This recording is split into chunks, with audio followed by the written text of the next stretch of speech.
Greetings, one and all, from the White Mountains of Arizona.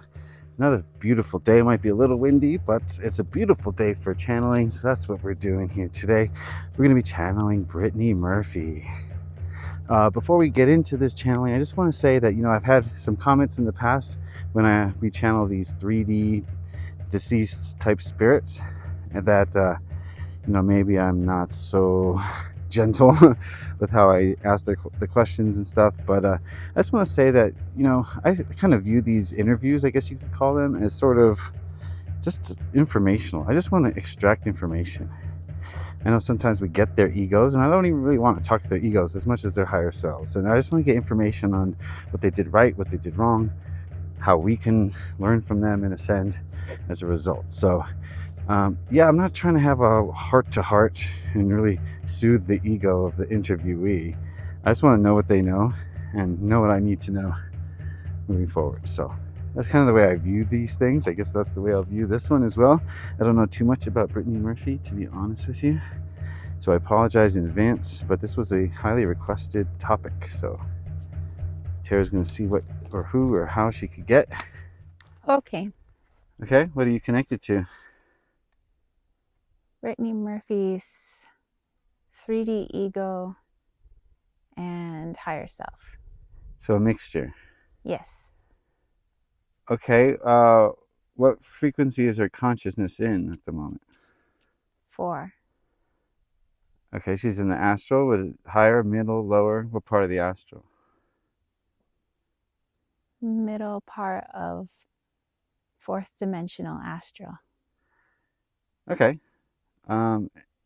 Any polarity? Positive. Okay. Service to others. Yes. Okay, so what were you supposed to accomplish in the lifetime of Brittany Murphy?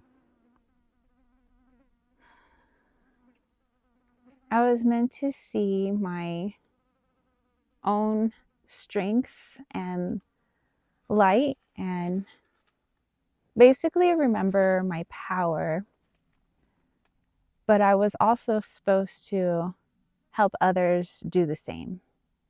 Remember their power here so that we don't remain slaves. Okay, so you were trying to bring your higher self down onto earth and remove the ego? Tried, yes. So you didn't succeed? I did not remove my ego. How close did you get? I'd say about as close as the average. It's always a 50-50. Okay. What do you mean by that? Is it the polarities?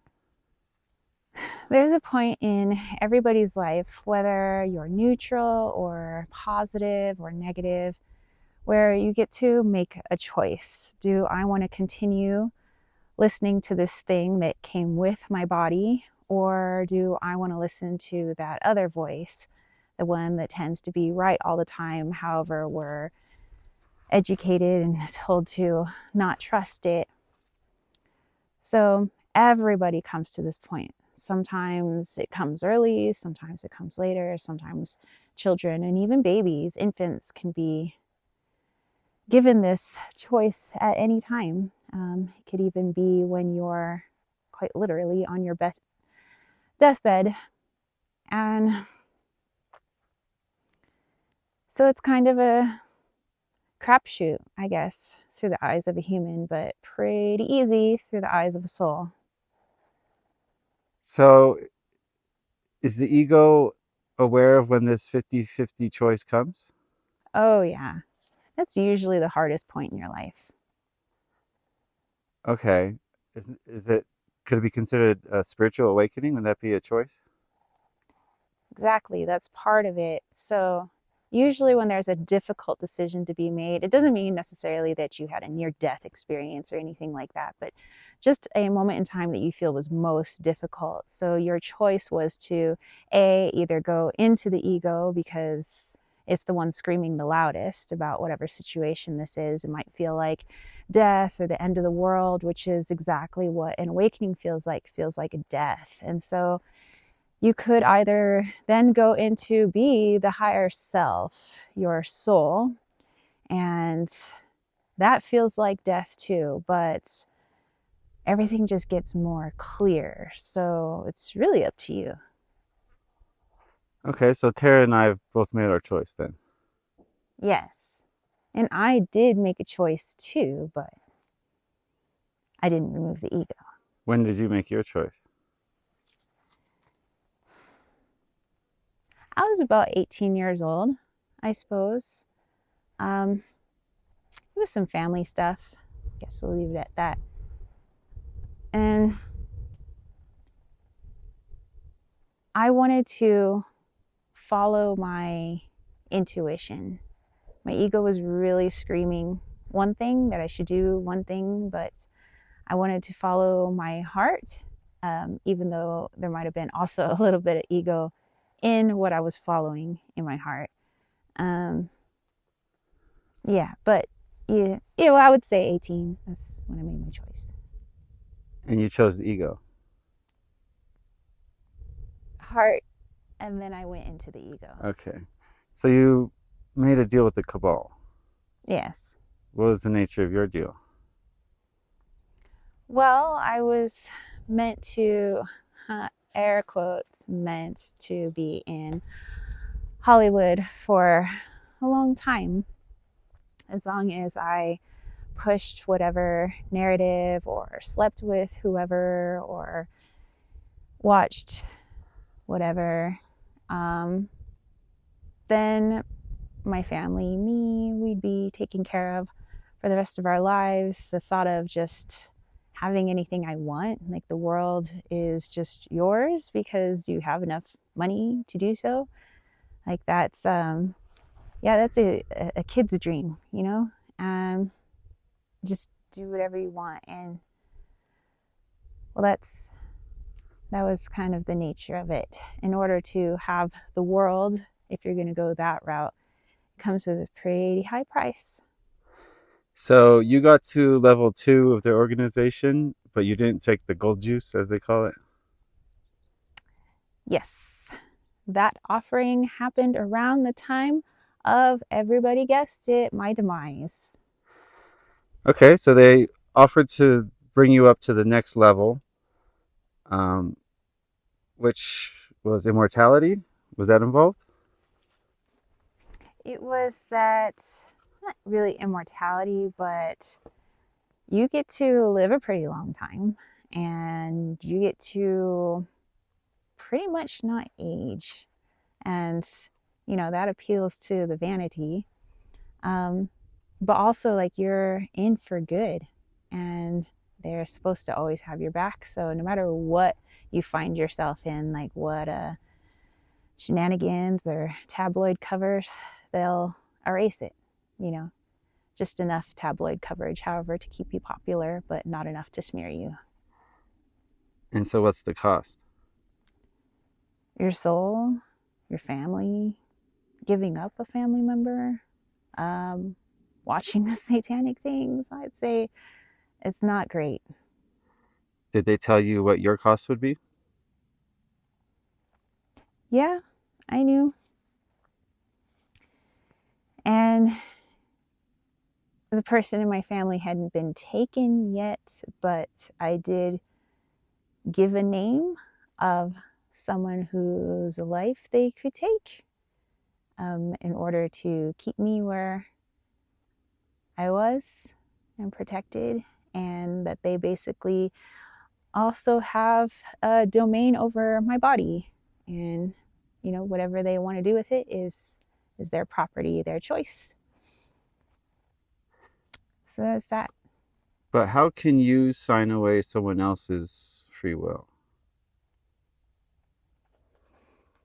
Well, 3D self doesn't really understand that. So it was more I could just give them a name, but they said it's only if I fuck up. Like, then they would take my family member. but I didn't plan on doing that. So what happened? You denied them?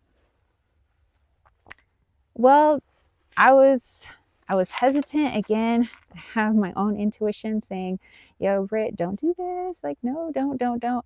Um, but then the other part of me was like, "Well, I'm curious to see what they have for me. Like, what do I have to do?" Um, and well, I went to the island, and I I don't know. I couldn't do it. Just that's not that's not me. So I said, no, thank you. Wrong answer. So they're trying to get you on recording doing illicit things. Yeah, and then you're a witness to like all these things and all these people, and you know, you if you say anything like that's like a mob hit, you know. So you did go to the island and see some of those things. Yeah, that's what put me off from all of Okay. it. So was Black Mold's a cover story? Well, yeah, and anybody who believes that someone with as much cash as I did dies from black mold, I don't think so. So how did they have permission to take you out? Did you violate your contract? Yes, I wasn't going to play ball anymore. I started snubbing um, former friends. Well, they're not really friends, they're just people you have to be friends with. Um, just like I told them what I think about them, and that if they came near me or my family, that I was going to rat them out and their whole damn thing. So you were deep enough in that violated your contract. Yeah. So they had permission to take you out, so to speak. Yes. And they took out your husband as well? Family member. Oh, okay. So even though you were going down, they took everyone with you. Yeah. Sounds pretty evil. Well, negative polarity, dude. So where did you go wrong in following your higher self? How could you not hear your higher self? Oh, I did. I did kind of throughout this whole thing. It's just, do you want to listen to it? Do you not want to? That's where the drugs come in. I don't know how else to shut off my ego. Oh, you didn't know about meditation? Oh, that would have helped. Right. So what was your higher self meant to learn in that lifetime? What it's like to follow the ego when fully knowing the heart. The repercussions of it. Yeah, just lessons, what it feels like, the ripple effect on everything and your reality around you. It's a hard lesson, but it's a lesson nonetheless. Okay. What was your free will violation?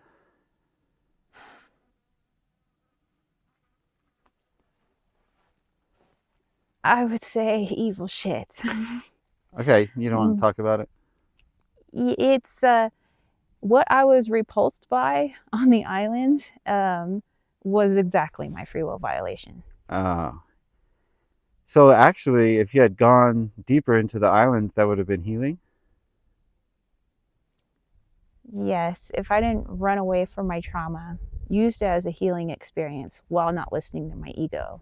A lot of factors. Okay, so in your higher self as service to others, what was it like fighting that and taking the opposite polarity? What'd that feel like? You feel just bad. all the time, you feel worthless. It's a low self-esteem kind of thing. You start to feel like you're not worth anything because you're not doing something of worth, really.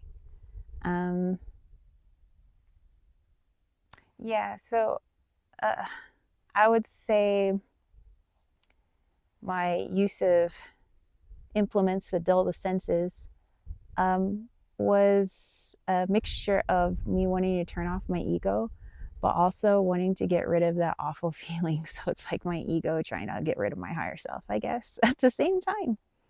Oh, okay. So, do you have any plans on reincarnating into Earth? No. You're going to do your learning in 4D? Yes. Okay. How is the learning like in 4D compared to Earth? Well, I feel more clear-eyed, clear-headed. It's easier for me to discern what's going on around me, how I'm affecting everything around me. So it's the same. It's just like if you had better vision, I suppose. So I went with better vision because who wants to be half blind trying to do this mess? So, you're kind of in worlds of your own creation, learning lessons within them. Yes. So, there's less community in the learning? Less community. Okay. So, it's sort of more of a self-reflection type learning. Yeah, it's taking weed and going and sitting in your bedroom listening to music. We've all been there. Do you have any message for Tara and I? Just keep doing what you're doing and make sure you really understand the many faces of the ego. It's not going to let go so easily.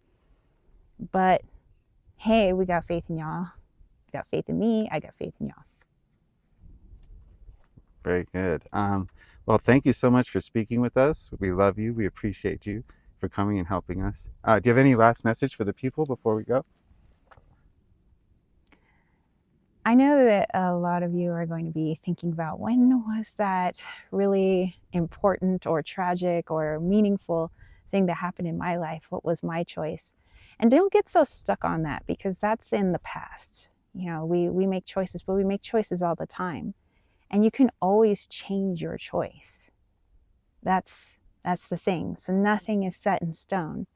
So even if you chose to go into the ego at that time and you feel like you're still in a lot of that ego, you can still break out of that. You can still listen to that other voice. I know it may seem quiet, but the more you listen to it, the less quiet it is.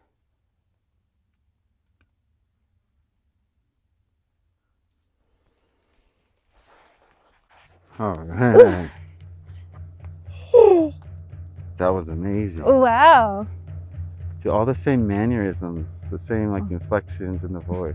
Wow. I mean, I really don't know a whole lot about Brittany Murphy or so I'll have to like look up some stuff, I guess, afterwards, see how that correlates. But yeah, she had a very, like, I can feel her human energy, but also it was like she's talking from like the 4D realm. She's talking from her higher self. Well, you switched from her 3D self to her 4D self once, and you could tell that there was a difference, but only slightly. Yeah. So yeah, that was interesting. I think she had a lot of good messages in there. Basically, just listen to the higher self. You know, it's hard sometimes, but we just keep trying. Yeah, let her lessons be your lessons without you having to learn those lessons the hard way. And I know a lot of people have asked, you know, about like contracts. Not everybody's making contracts with the cabal, but we do make contracts, you know, like with each other energetically, with every Earth. Co-creation's a contract. Yeah, everything's a co-creation. So, you know, I think her message was not just, you know, people that maybe want to go into Hollywood, but more everyone. You know, we make contracts, but we can also break those contracts, and we can also change our reality. We can change our frequency. So let's show everyone your setup here, and let me get look at this. My little Oh, the sun's kind of right Forest chair. there. Yeah. Got some shade. Today it's going to be 85 or so. Ooh, it's gonna be warm. All right, well, let's let the people get on with their day. All right, well, we look forward to hearing you guys in the comments. What were your thoughts? What did your higher self have to say? Did it resonate? Did it not? We love chatting with you guys, and we will catch you guys next Monday. All right, bye. Ciao.